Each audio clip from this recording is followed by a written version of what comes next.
Welcome, everyone. Welcome to Black Women Cultivating Change's panel discussion on neurodivergence in the Black community. Thank you to the mastermind behind it all, Ashley Glass, which is the founder of Black Women Cultivating Change.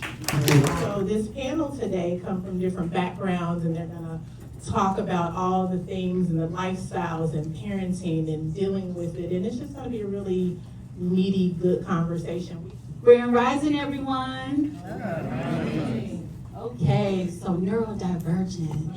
Panelists, can you all introduce yourselves? Good morning, all. I want to say it's an honor and privilege to be amongst all of you. My name is Jordan Johnson. I'm here with Grow Community. We're a behavioral health organization specializing in working with Black and brown men, especially from low socioeconomic demographics. Hello everyone, I am Danielle Barnes Stewart. I am a special education instructor and certified autism specialist, and I work at a specialized school here in Cincinnati. Hello everyone, I am Donnie Young. I'm a serial entrepreneur. I own ADT franchise by the name of Secure and Protect. Also an event curation and marketing company called the Green Day Group. I wear many different hats. However, my favorite hat is my dad hat. I have a daughter that is 11 years old that's on the spectrum.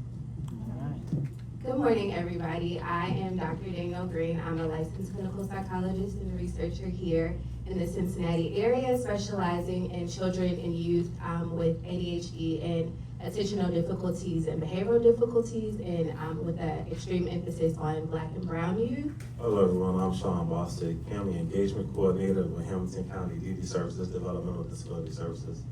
I'm also a psychotherapist with Poppy's Corner, and so I work primarily really with children and adults with, they would say, autism or with developmental disabilities, and I stress it to be that bridge to bring forth resources to our community because sometimes that access, as the sister was talking about here, is not as prevalent for us. So my goal is to make sure to bridge that gap as much as possible. What does neurodivergent mean to you, and why is it important for the Black community to have an open conversation about it? You know, neurodivergence to me is something that I see in young men a lot, especially dealing with the school system. You know, trying to convince these young men to go to school and be like, well, if I had a teacher that couldn't relate to me and didn't know how to teach me, they say, get on the computer and get your work done, I will be tuned out as well. So, you know, respecting those young men and saying, you know what, you think differently, but I think we have to start accommodating these young men and offer them a solution that's effective for them, because, you know, at the end of the day, you know, the education is mandated for them to have up until 18. Plus, I would love to see us, you know what I'm saying, brainstorm and figure out how can we accommodate those young men that's not going to do traditional school. How can we get them to start thinking about skilled trades? How can we start teaching them in a way in which they can learn and receive? It is a term described to, a term used to describe individuals who talk differently, think differently, learn differently, communicate differently, experience differently, all the differently things than what society has emphasized as typical or status quo. And I really kind of want to land on the society emphasize, because a lot of the rules that we have are made up, right? Schools are made to function a certain way, workplaces are made to function a certain way, and it's less about individuals being different, but it's their brains being able to exist in a system that works best for them. Personally, I have a lot of experience with neurodivergence. My younger brother, which is the passion for all of my work, was diagnosed with ADHD when he was 5. He's 25 now, and throughout that whole time, I have witnessed my family and my brother just have a hard time finding culturally competent and adequate care. And even further, I was diagnosed with ADHD later in life, so beyond a lot of my professional expertise, I just have a lot of personal experience with neurodivergence and an understanding of the things that are missing and the systemic barriers that kind of hinder access to good care for our people in our community.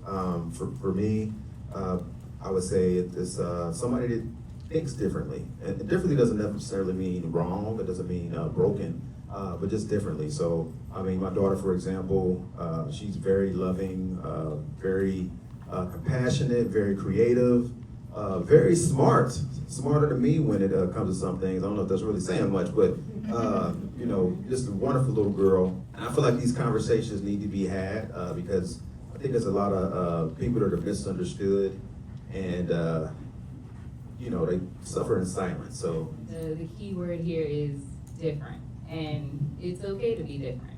I think that this conversation is important because a lot of times folks are misunderstood, they feel unsupported, and oftentimes we might get labeled, misdiagnosed, and we miss getting the treatment that we truly need. What I think about it is, I think it's just a really unique way of experiencing the world that you live in.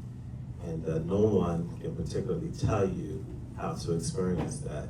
And what I find within our community, because we're demonized so much, unfortunately, when you have a young man or a young woman who may look at things a little differently than someone else does, they're judged negatively and sometimes even positioned criminally.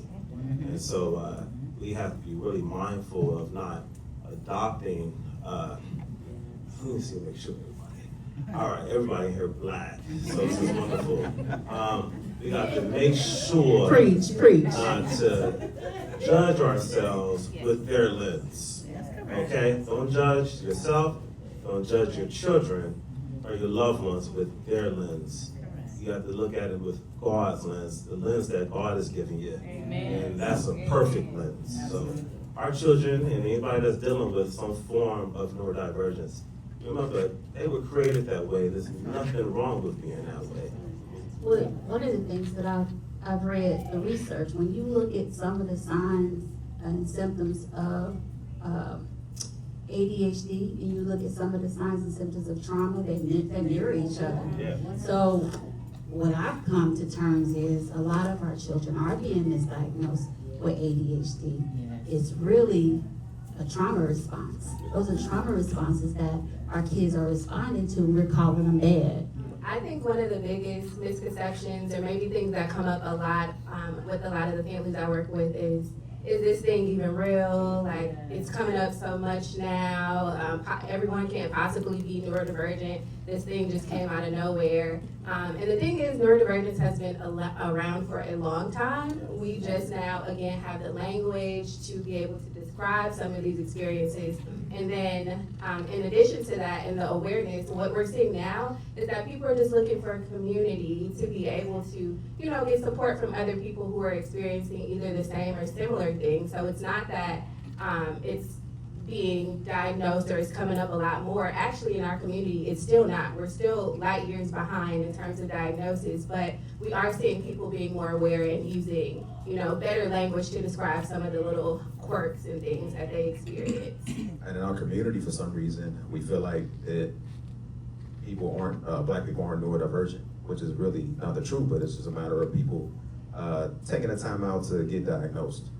You have people, because they have degrees and their doctorates, but they themselves may not have the same journey of the life experience 24/7 like I do of raising a child that's neurodivergent.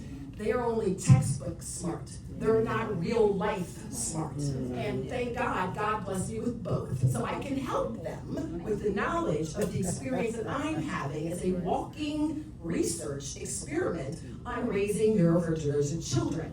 So right now, everything you guys are talking about, solutions, now is the time to build these systems. While we have a governor that put money in place to actually fund it, this is the time for us to organize and move, because in 3 years, all of this could be wiped out to nothing, and then we are thoroughly in trouble. As an expert, but all the comments, all the resources that have been shared in here are valuable. And this is what we have to do. We have to gather and know that the lived experience is the core of peer support and mental health recovery. And the research is clear that peer support has been moving the needle to social justice and social change in mental health.